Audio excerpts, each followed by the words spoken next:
Madam Anonymous, Madam Violet. napeste pa ako. Lalo pa tumaas ang dugo ko. Madam Violet, kumusta po?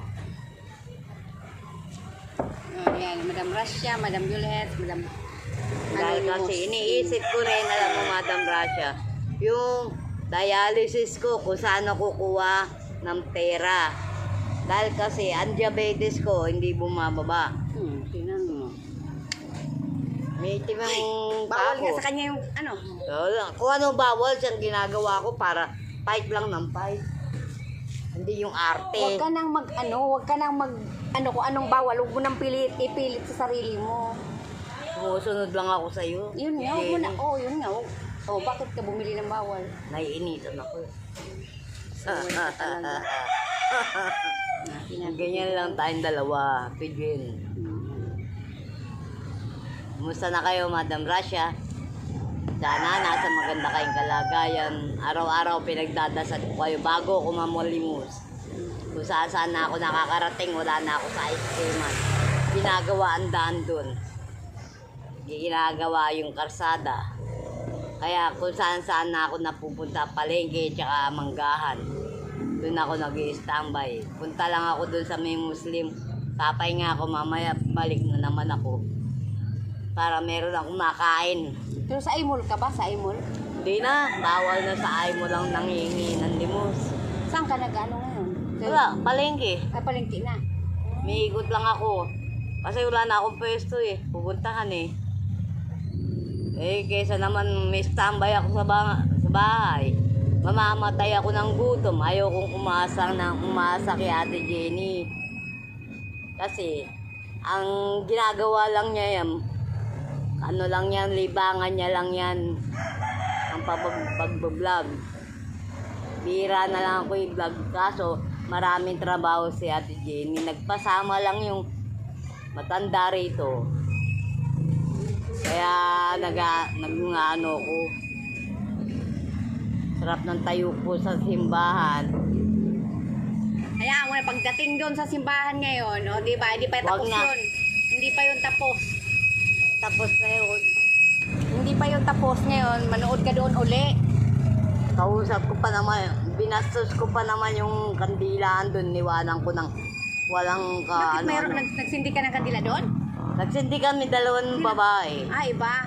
Tapos, Iniwanan ko, pati yung babae. Kasama yan. dapat bago mo iwanan yung nakakalahati na. Wala, kasi sindi lang namin dalawa. Alam mo rin yun, yung gano'n. Oo. Kasi, Sabi sa akin, huwag daw ano iwanan. paano Di ba, hindi ko nagsindi ka? alam. Kasalanan mo rin. Huwag mo daw ipaano, huwag mo daw ipapupupos. Kasalanan mo rin, nagmamadali ka magpasama eh.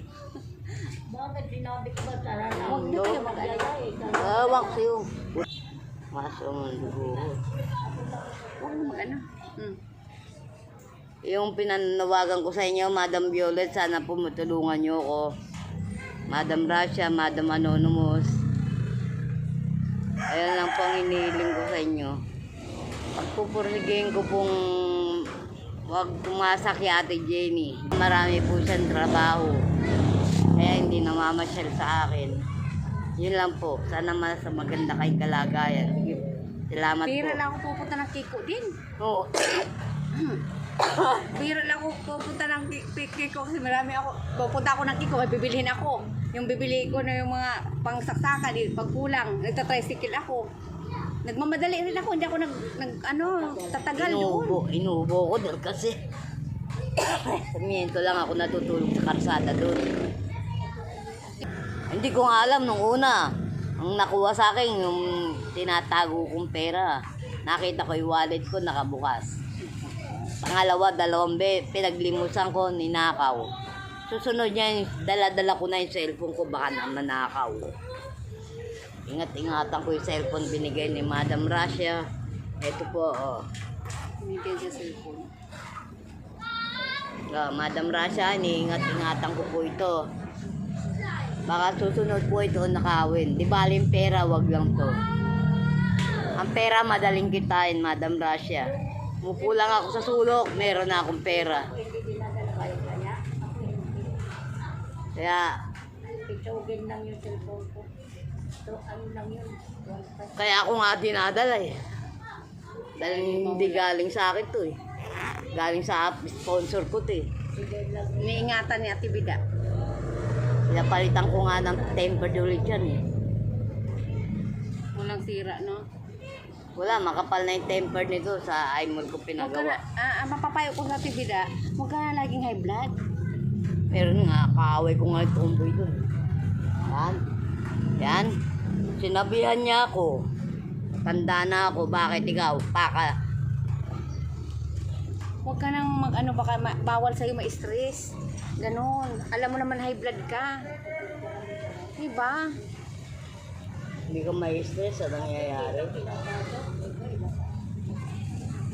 Yan. Madam B, bigay ko na po kay Ate Bida yung ngayon ko na lang ibigay sa'yo ha. Bibigay sa'yo na ko, na nag-chat kasi. Ayan. Bigay na lang daw sa'yo. Ayan o, sa ano yan, sa Madam barangay. B, bibigay ko na po kay Ate Bida. Barangay yan. Ito yung pinost ni Buboy na kinunan lang sa DSW. Ayan ba, may bayad yan? Ayan o. Kasaway. Haba ng pako, no? Haba ng pako. Hindi nga, ano na masasabi mo kay Madam B? Salamat sa tulong mo, Madam B, Madam Violet, Madam Russia, Madam Anonymous. Kung nasan man po kayo naroroon, Ingat po. ingat po kayo. Sana umaba pa po ang pagtulong nyo sa akin. Yun lang po ang inihiling ko sa inyo. Maraming salamat po. Tsaka bawasan mo yung pagiging maldita mo ba? Alam mo, bigla na lang dumadating ang init ng ulo. Tapos yung high blood mo, bawas Pagka nakakarinig ako ng hindi maganda, Kasi bawal sa'yo yun. yung tomboy nga, sinabihan Bawal ko. sa'yo. Dapat Patay mo nga, na, patay mo na. dapat nga marunong ka magpakumbaba. Magpakumbaba. Ang baba, Oo. murahin ako ulong ng Ay, hindi. Kumburahin ka man halimbawa. Kausapin mo na, huwag kang magmura. ayaw kausapin. Di ba? Huwag kang Sinisigawan- magmura kasi mahirap. Sinisigawan pa ako sa daan. Hoy, kako, huwag kang ganyan ha. Baka mamaya nakakakamali ka ng kakalabanin mo, bata ka pa. Pangaralan mo na lang, ganun, kasi mas nakakatanda Pag ka. nakikita niya ako, minumura niya ako. No?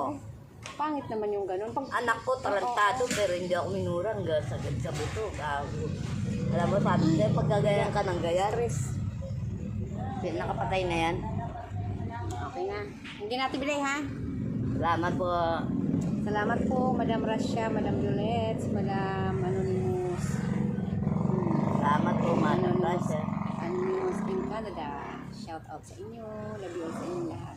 Yan si Ate Biday, o pinangaran ko, si Maldita masyado. Ewan ko ba, Stress. At saka isa pa, high blood. Bawal. Saka sa'yo. Nangungonservation ako, bakit ka mo? Madadialysis ako. Hindi ko alam Isipin yung niya. kung saan ako kukuha ng pera na ano. Huwag mo isipin yan, Ate Biday. Makukonsumisyon ka. Kaya isip. Hindi ko alam kung tiguan o ano ang sali ng dugo sa katawan ko. Ito po, Madam B. Maraming salamat sa tulong nyo, Madam Russia, Madam Anonymous. Malaking utang na loob ko na po ito. Ingat po kayo. Kung hindi po kay Ate Jenny, hindi kumaabot itong perang to sa akin. Ayun lang po inihiling ko. Maraming salamat, Madam Violet.